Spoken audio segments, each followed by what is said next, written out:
قرآن کے اندر وہ ایک آیت ہے کہ جب تم پھنستے ہو تو تم میری طرف لوٹتے ہو، جب تم نکل جاتے ہو تو تم یہ کہتے ہو کہ یہ میرا ہی علم تھا، یہ میری دانش وری تھی کہ میں نکل گیا ہوں. یہ اللہ تعالیٰ نے قرآن میں یہ بھی بتا دی ہے.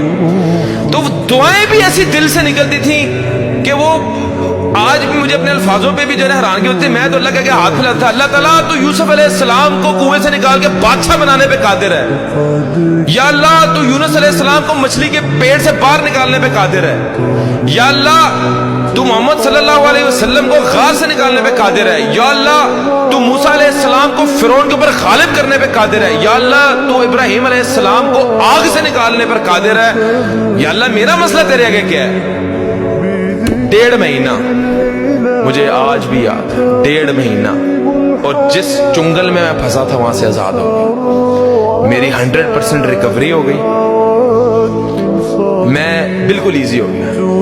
تب میرا یقین پختہ ہو گیا کہ میں نے زندگی کے اندر کبھی کسی مخلوق کے آگے کوئی ہاتھ نہیں پھیلانے، کبھی کسی کو کام نہیں کہنا. جب میرا رب چاہے گا میں رب کو کہنا ہے، میرا رب چاہے گا ہو جائے گا، نہیں تو کوئی مسئلہ نہیں.